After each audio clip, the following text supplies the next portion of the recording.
It's a long ride out here in the wild, with the strikes getting higher. Shaft on my trail, shadow of the bandit is creeping. In these woods, no one is getting to sleep. Riding through the shadow where the security hide.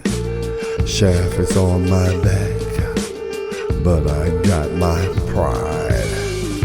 Bandit in the dark, the wolf is howling at night.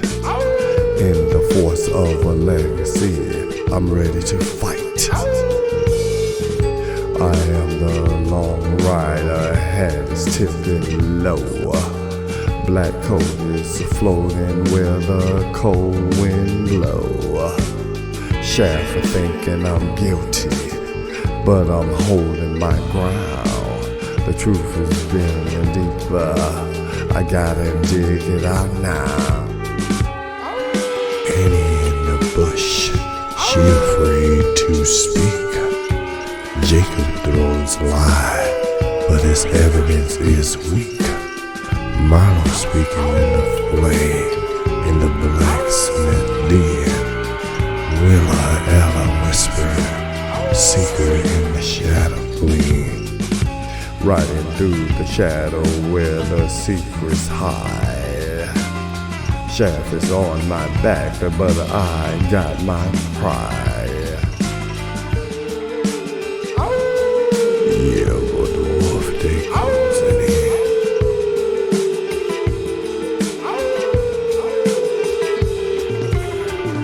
Vance the road leader, playing the games to win. Grandma Willa chanting spells to the sky. Hey, those shooters appear, then the clock within the mist of whisper to whispering of the treasure with the deadly twist of isolating got a map, but the path ain't clear. The shadow band and it's a good band.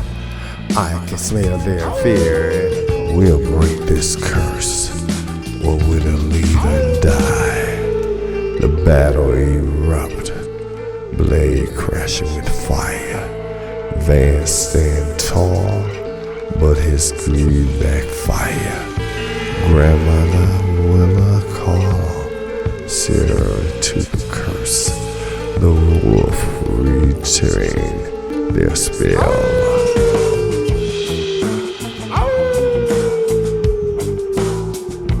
Shaft has dropped the badge, now he got my back, I'm telling y'all. So ride through the shadow, the story lives on.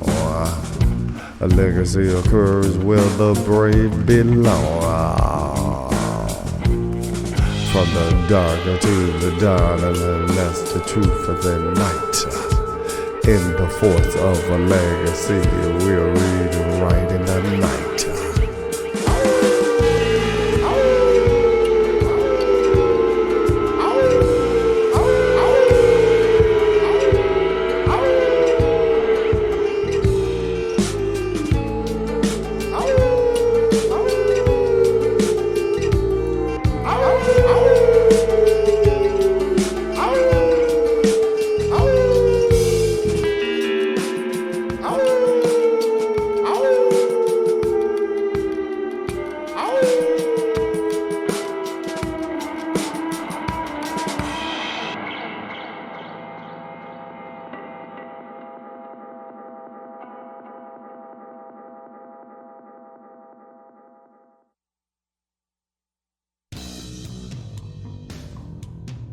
The forest stood dense and foreboding.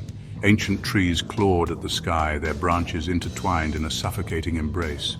Sunlight struggled to penetrate the thick canopy, casting long, eerie shadows that danced ominously on the forest floor. Townsfolk spoke of the woods in hushed tones, their voices barely a whisper. Legends whispered of strange occurrences, of shadows that moved with a life of their own, and of a lone rider who haunted the woods. The forest held its breath, shrouded in secrets as old as time. A palpable tension hung in the air, thick and heavy like morning mist. The townsfolk knew better than to venture too deep into the woods. It was a place of whispers and shadows where the line between reality and myth blurred with every step. And somewhere within its depths, the lone rider made his way.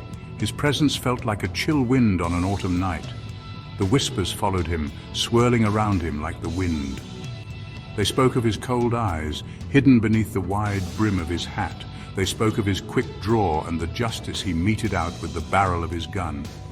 He was a phantom, a figment of their collective imagination, and yet they knew he was real. For they had seen his handiwork, felt the weight of his gaze, and heard the echo of his horse's hooves long after he was gone. The forest held its secrets close, guarding them jealously.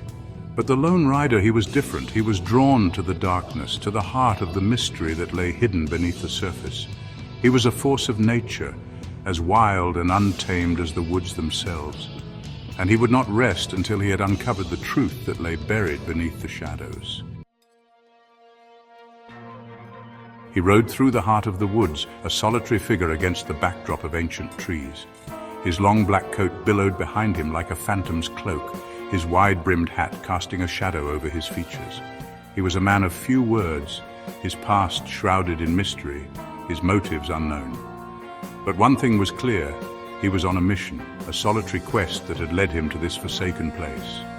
His name, whispered on the wind, was Rider. He was a man of action, not words. His piercing gaze, cold and calculating, missed nothing.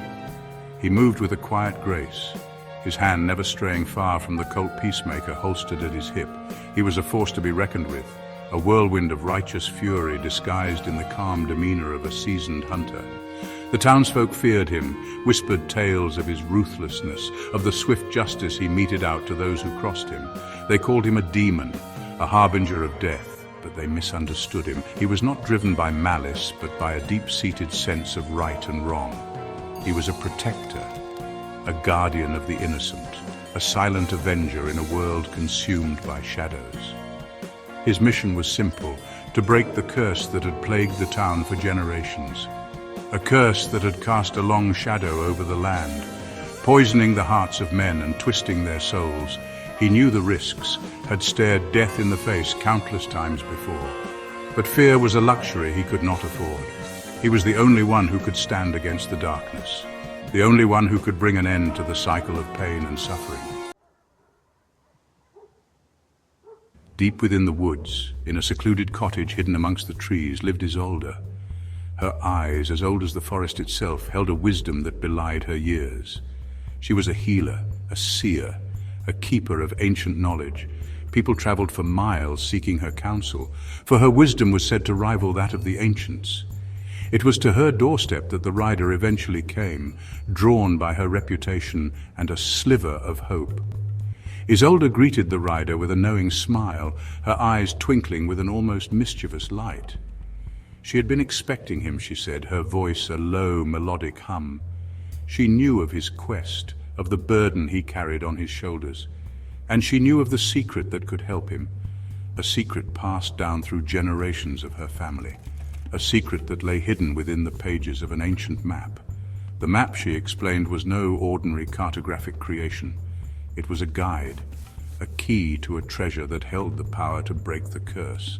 But be warned, she cautioned, the path to the treasure was fraught with peril. It would test him in ways he could not imagine, push him to his very limits. Yet she knew he was the only one who could succeed. Ryder accepted the map, his fingers brushing against Isolde's as he took it. He could feel the weight of her gaze upon him, a mixture of hope and trepidation swirling in her eyes. He offered her a curt nod, a silent promise that he would not fail.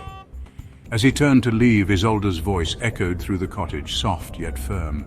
"Trust your instincts, Ryder," she said, "and be wary of those who offer their allegiance too easily. The path ahead is shrouded in shadows, and not all who wander are lost."